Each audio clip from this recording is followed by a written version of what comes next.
So you can see that Jurong Gateway is already transformed, but there should be more to Jurong than shopping malls and industries.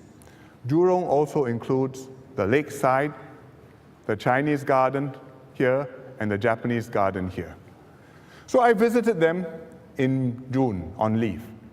And very beautiful. Japanese garden, serene, peaceful.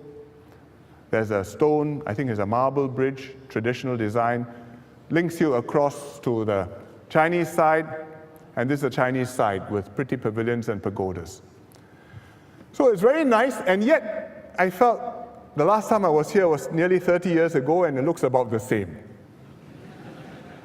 And it's also underutilized, quite unlike Bishan Ang Mo Kio Park, where there are thousands of people every day.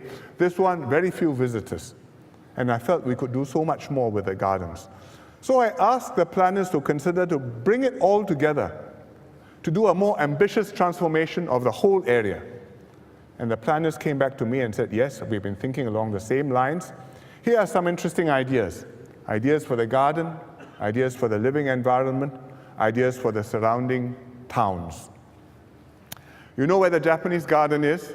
You know where the Chinese garden is. On the west side of the lake, there's Jurong Lake Gardens, or Jurong Lake Park, and there are really three different pieces. But if we bring them all together, we can redesign the whole area. You can change the islands, you might merge them, you can change the shape of the lake, which is right now a little bit awkward. You can create one beautiful set of gardens in our heartlands. And that can be Jurong Lake Gardens, and can be something really special. For example, it can be the focal point for a Community in Bloom movement. There are many Community in Bloom groups all over Singapore. Passionate, enthusiastic, they take great pride in their gardens. They beautify their neighborhoods, they spruce up their environments.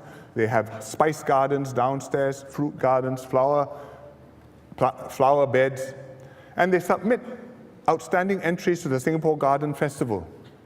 This one, for example, is a little Smurf garden. You can just see the Smurfs, and there's a little Smurfette down there learning to walk.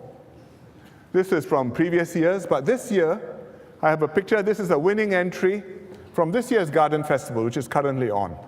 This entry is called Scent-alizing, scent meaning the perfume, the aroma. And it's been put up by community groups and schools from Southwest District, and it won the NParks Community in Bloom Gardeners Cup Education Award this year. So you can see the kids are thoroughly enjoying the scent garden. I'm going to visit it this week after completing this NDR, and I think you should go and visit the place too.